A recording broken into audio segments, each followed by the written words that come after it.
Bike নিয়ে পাহাড় ভ্রমণ কে না চায়, তবে যদি হয় সেটা বিদেশে, তাহলে কি আর বা চাই। রুম থেকে যদি পাওয়া যায় ব্রেকফাস্টের সাথে লেকের ভিউ, একটু কষ্ট করে ব্যালকনিতে গিয়ে পাবে 180 ডিগ্রি প্যানোরামা ভিউ। চটচল্ডি অন্নপূর্ণা রেঞ্জের পারমিটটা বানিয়ে যদি দেখে নেওয়া যায় 2-4টে সাইট সিন, তাহলে কি মন্দ হয়? পাবে যেমন ভগবানের অপরূপ দৃশ্য, মিলবে মনের শান্তি, তেমনি প্রাকৃতিক দৃশ্য দেখে পড়বে মাথায় জোর। তাহলে আর দেরি কোথায়, চলো ঘুরে দেখাই তোমাদের নেপালের পোখরা শহর।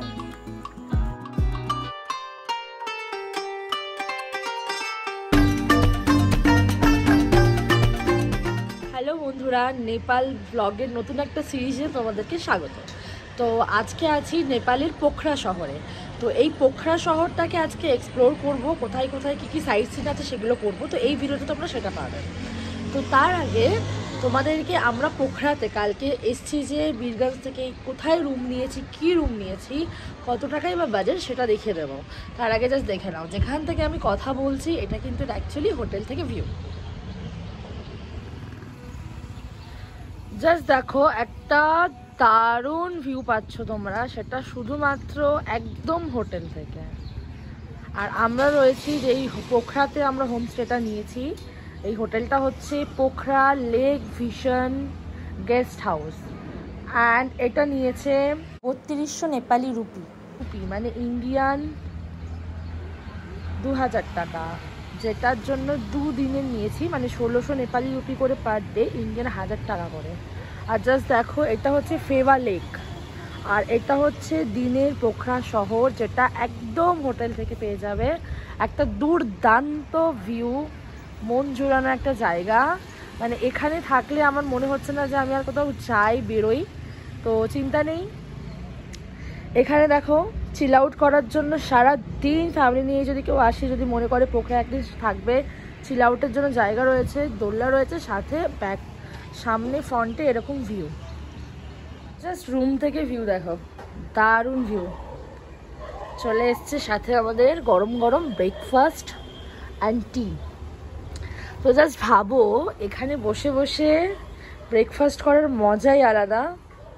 সাথে এত সুন্দর নেপালিয়ান যদি আলাদা করে চাউ চাউ বানিয়ে দেয়, এরকম দারুণ লাগবে। তো চলো ব্রেকফাস্ট সেরে তোমাদেরকে পোখরা শহর ঘুরে দেখাবো। আর সাথে আজকে লোয়ার বাসলাম যাওয়ার জন্য যে পারমিটটা লাগে, তো সেটাও আমরা বানাবো। তো পারমিটের কি খরচা, কিভাবে বানাবে, কোথায় গিয়ে বানাবে, সেই ইনফরমেশনটাও ভিডিও শেষ অবধি দেখো, পেয়ে যাবে। তো গাড়িতে আগের দিন আসার সময় এত কাদা লেগেছে, কাদা পুরো বসে। তো এখন আমরা বেরোবো ঠিক ওই সময়, রাজা দেখছে যে গাড়িতে পুরো কাদা বসে ডিসে ব্রেকে। এখন বালতি করে আগে গাড়িটা ধোয়া হচ্ছে জল দিয়ে।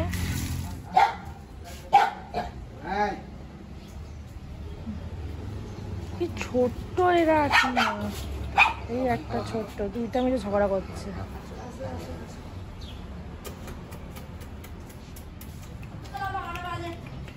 নেপাল ট্যুরিজম বোর্ড বলে সার্চ করবে গুগলে, তাহলে একজ্যাক্ট লোকেশন দেখাবে। অফিসটা আবার আলাদা। এটা লেকের পাশ থেকে একদম কাছাকাছি, মানে কয়েকশো মিটার বা 1 কিলোমিটারের কাছাকাছি। এই ফর্মটা দেখতে পাচ্ছ, এই ফর্মটা ফিল আপ করে সাবমিট করতে হবে। তো ফাইনালি আমাদের পারমিট হয়ে গেছে। ম্যাক্স টু ম্যাক্স 15 মিনিট লাগলো। ডকুমেন্ট অরিজিনাল ক্যারি করতে হয়েছিল, আধার কার্ড বা ভোটার কার্ড যে কোনো একটা, 2 কপি ফটো, আর 1000 নেপালি কারেন্সি। আর এই হলো আমাদের পারমিট। তো একটা ফর্ম থাকে, ফর্মটা মিঠুরও লাগলো, আমারও লাগলো, ভরিয়ে জমা দিলে 15 মিনিট ওয়েট করলে হয়ে যায়। আর আরেকটা বললো যে পারমিট লাগে, কি পারমিট যেন মিঠু? হ্যাঁ, যেটা কয়েকজনের ভিডিওতে আমি দেখছিলাম, বাট আমি জিজ্ঞাসা করে কনফার্ম করলাম, বললো যে এখন লাগছে না। এবার জানি না যদি লাগে তো এবার যেটা আমরা বানিয়েছি ওটা হচ্ছে অন্নপূর্ণা যে রেঞ্জ ট্রেকিং এর যে পারমিটটা আছে সেটা বানিয়েছি। আর যেটা তুমি বলছো, যেটা ভিডিওতে দেখছিলাম, সেটা থেকে ট্রেকার্স পারমিট থাকে, মানে নেপাল ট্যুরিজম। কিন্তু আমি অনেকটা ভিডিওতে দেখেছি ফাইন দেয়, নাহলে দেখা যাক এবার কি হয়। আমাকে তো বললো লাগবে না। চলো এবার সাইট সিন করতে বেরাই, অনেক দেরি হয়ে গেছে। তাহলে 171 টাকা 25 পয়সা লিটার চলছে, আমরা 1700 টাকা কিনে বললাম।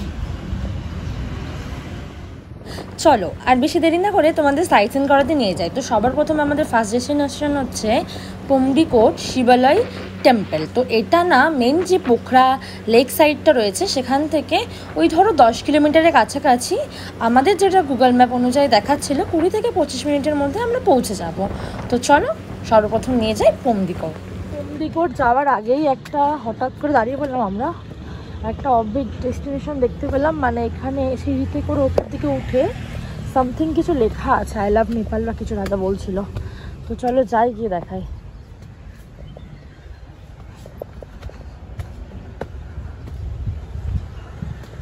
ও এটা একটা নর্মাল ছোটোখাটো সুন্দর বসার পার্ক বলতে পারো। এখান থেকে খুব সুন্দর ভিউ আসছে, একটা ভিউ পয়েন্ট বলতে পারো এটাকে।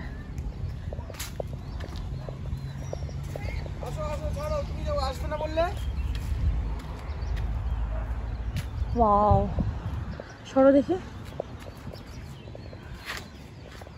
দেখতে পাচ্ছ ভালো ফটো সেশন হয়ে যাবে এখান থেকে। আর ঠিক এই ভিউ।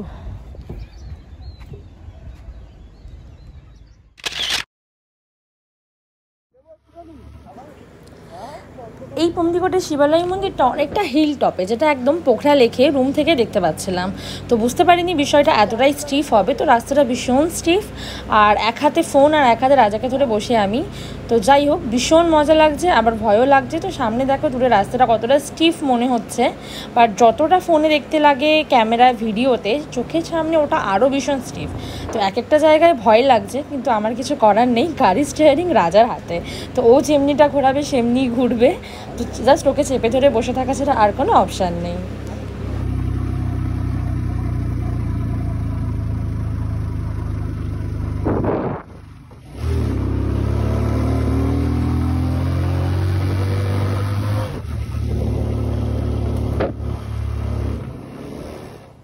আমরা চলে এসেছি পুমডিকোট শিবালয়, যে দেখতেই পাচ্ছ ভোলে বাবা ওখানে বসে রয়েছে। যাবো প্রচুর টপে, এটা হিল টপ বলতে গেলে একদম। এই হচ্ছে ভিউ। চলো, রাজা তো সেই লেভেলের গাড়ি চালাবে এরকম এরকম করে, আর আমি ধরে বসে আছি ওকে। হ্যাঁ, এই যে লাস্ট একটা প্যাচ আছে ওই বেশি না 500 মিটারের মতো নিচ থেকে, আমি বুঝিনি যে এতটা ক্লাইম্ব হবে। গাড়িতে তুলছি এরকম ভাবে রীতিমতো, আর সেই সময় টার্নিং এ একটা 4 চাকা চলে এসেছে। যেমন দেখতে পাচ্ছ এরকম নিচু, ওরকম ক্লাইম্ব। চলো, কি করবো, বৃষ্টি পেছন ছাড়ছে না আমাদের, আর তার মধ্যেও ঘোরা বন্ধ করলে হবে না। তো আস্তে না আস্তেই জোরে বৃষ্টিতে আমরা দাঁড়িয়ে পড়েছিলাম, আমরা আবার একটু কমলো, এবার মন্দিরের দিকে উঠছি। দেখো এখান থেকে কি দারুণ লাগছে, ভাবো সামনে থেকে কত সুন্দর লাগবে।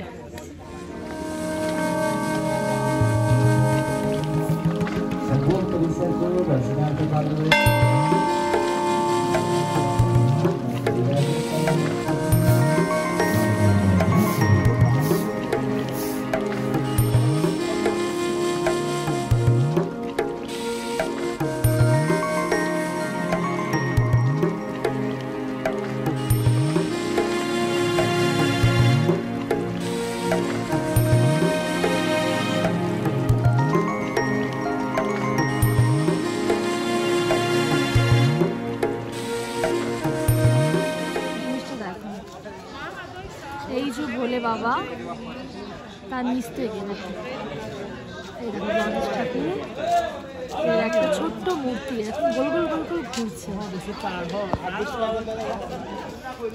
ইন্টারেস্টিং, আমি এখন দেখলাম। চারধার এরকম শিবলিঙ্গ দিয়ে ঘেরা পুরো, এই দেখো এখানে সাথে ওপরে পুরো শিবলিঙ্গ দিয়ে এরকম ঘেরা। জাস্ট দেখো পুরো গোল করে মন্দিরটার চারদিক ঘেরা। ওয়াও, এটা তো জানতামই না যে পেছনে এরকম কিছু আছে। ওয়াও, জাস্ট দেখো কত বড় একটা ডুগডুগি, হিন্দিতে বললে ডামরু। ওয়াও,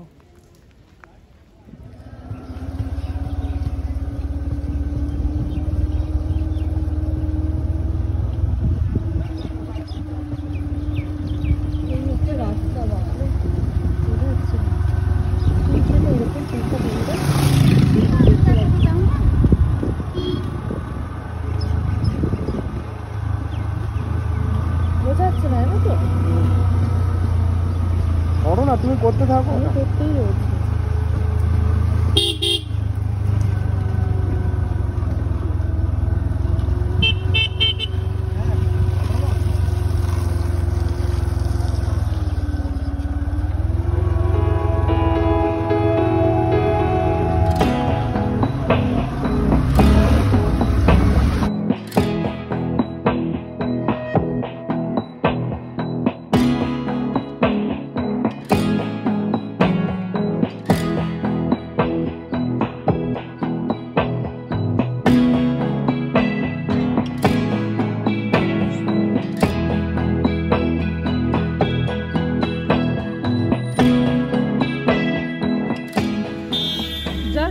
নেপালের পোখরা সিটি।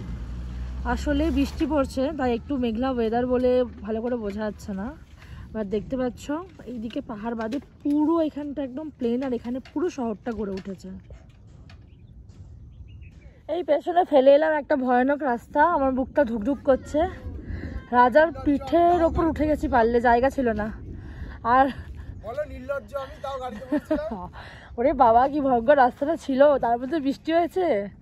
চলো আমরা এসে গেছি ওয়ার্ল্ড পিস পাগোডার দিকে। ওই যে শিবালয়ের যে টেম্পলটা ছিল না, ওখান থেকে বেশি না 3-4 কিলোমিটারের মধ্যেই ওয়ার্ল্ড পিস পাগোডা, যেটা নেপালের রয়েছে পোখরাতে, ওই দূরে দেখতে পাচ্ছি। চলো ওখানে আমরা এখন যাবো। জাস্ট দেখো এখান থেকে হেঁটে হেঁটে যাবো, আর ঠিক অত অবধি হাঁটতে হবে। আর যা দারুণ লাগছে না বলার বাইরে। আর এখানে ঠিক পোখরা শহরটা, উফ, যা চোখে দেখছি বোঝানোর বাইরে। গড়িয়ে গড়িয়ে চলে যাও তো একটু।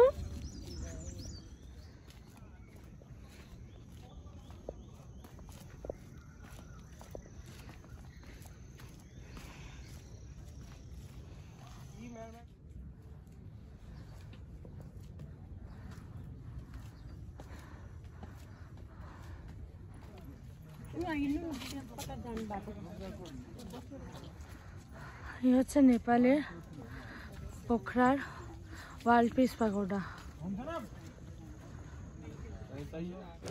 সামনে থেকে এই ওয়ার্ল্ড পিস পাগোডাটা দেখতে ভীষণ বড় ছিল, এবং সামনে দেখো একটা বৌদ্ধ স্ট্যাচু রয়েছে, এবং এখানে চারিদিকে সাইলেন্সের একটা বোর্ড টাঙানো ছিল। জায়গাটা ভীষণ শান্ত, কথা বলা মানা আছে, একে অপরের সাথে এখানে কথা বলতে পারবে না।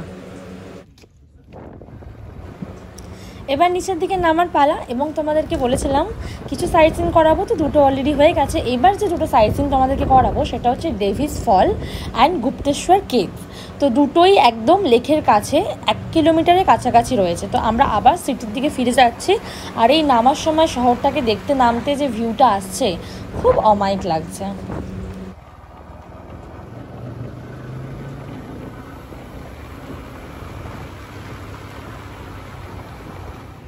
চলে এলাম আর একটা সাইট সিন, ডেভিস ফল। তো চলো ডেভিস ফলে গিয়ে দেখায়। মানে ডেভিস ফলস যেটা রয়েছে, এখানে পরপর মার্কেট দেখলাম, যেটা আমি পুরো পোখরাতে এখনো অবধি দেখিনি। আর এটা একটা টিকিট কাউন্টার। কত নিল? 80 রুপিস ইচ, 160 নেপালি কারেন্সি না, দুজনের। চলো এন্ট্রি করি, দেখাই কি আছে দেখি।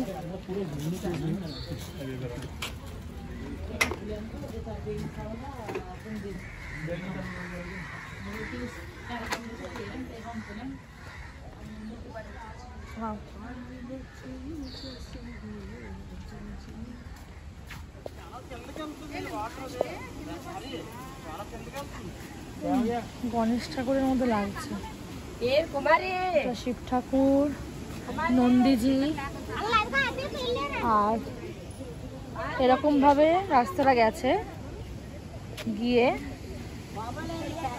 ওখান থেকে একটা ফলস আসছে, দেখতে পাচ্ছ। কিন্তু এখন এই সময় জল কম আছে। জাস্ট একটা জিনিস দেখো, ফোনটা নিয়ে তো আমার ভয় লাগছে।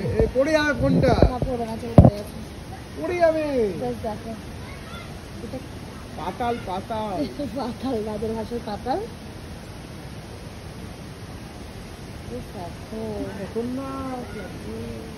কত নিচে গেছে বলা মুশকিল।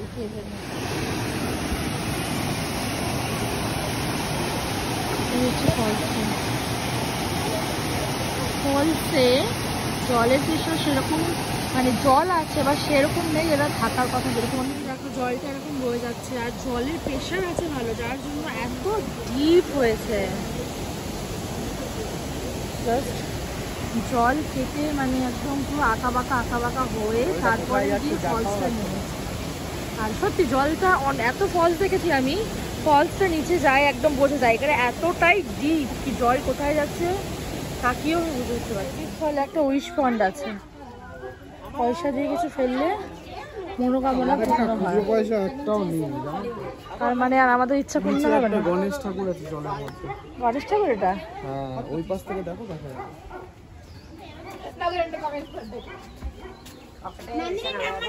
না, এটা গণেশ ঠাকুর নয়, এটা কুবের দেব হবে হয়তো, একমাত্র উনি হতে পারে। গণেশ ঠাকুর লাগছিল, জানি না। ও না, এটা দেবী। এটা ফলস এই যে ঠিক ওইখানেই দেখতে পাচ্ছ, ঠিক তার অপোজিটে রয়েছে হচ্ছে গুপ্তেশ্বর মহাদেব কেভ। তো চলো এখানে এন্টার করি।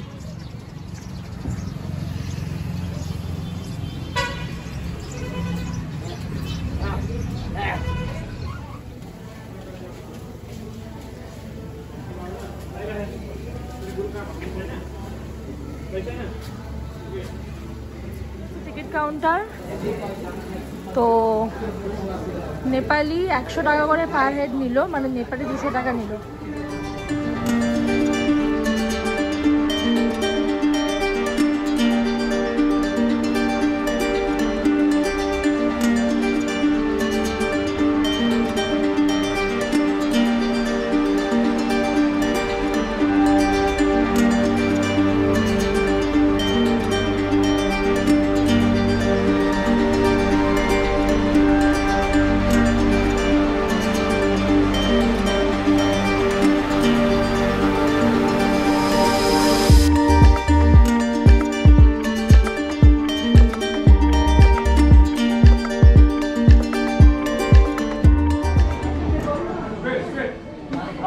আমরা এগোচ্ছি কেভের দিকে।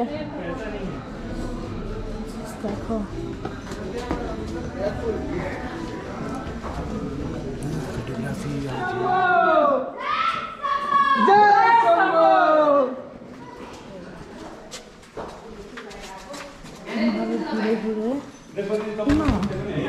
এটা কোথা দিয়ে যাবো? নিচু হতে হবে। এটা আর্টিফিশিয়াল বানানো।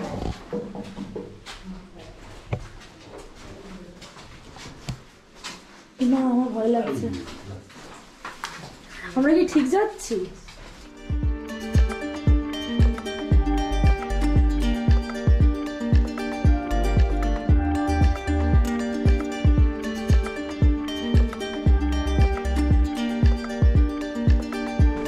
কেভ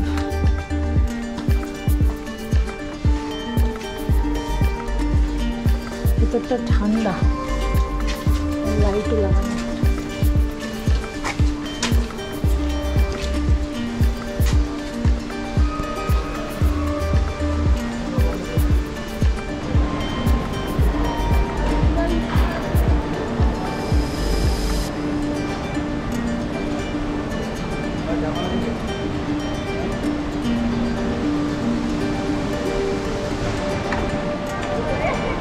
সাবধানে দেখে দেখে।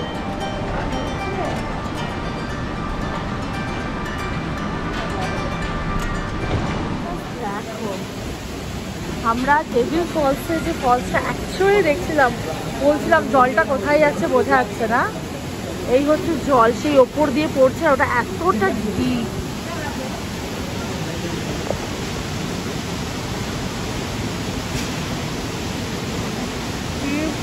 রয়েছে গুপ্তেশ্বর টেম্পলের কেভ থেকে এই ঘন্টা দেখা যাচ্ছে,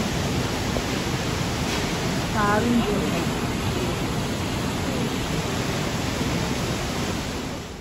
তো এই হলো মার্কেট বেরিয়ে।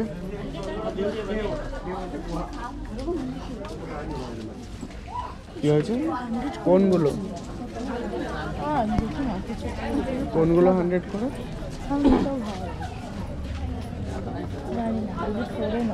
कितना करके है ये? हाँ, ले लो।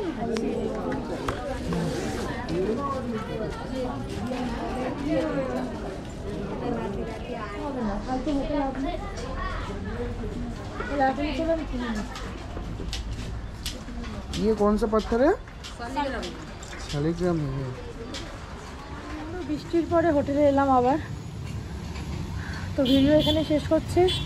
তার আগে দারুণ ভিউটা দেখো হোটেল থেকে। আবার পেছনে ব্যাকগ্রাউন্ডে এত সুন্দর সূর্যটা ডুবছে আর অরেঞ্জ কালার হয়ে আসছে, যেটা আমার খুবই সুন্দর লাগছে। তো চলে আসো পরের ভিডিওতে। কালকে এখান থেকে আমরা জংশনের জন্য বেরোবো। আর অবশ্যই সাবস্ক্রাইব করে নেবে, লাইক করে নেবে, আর একটা কমেন্টও অবশ্যই করে জানাবে যে তোমাদের কেমন লাগলো।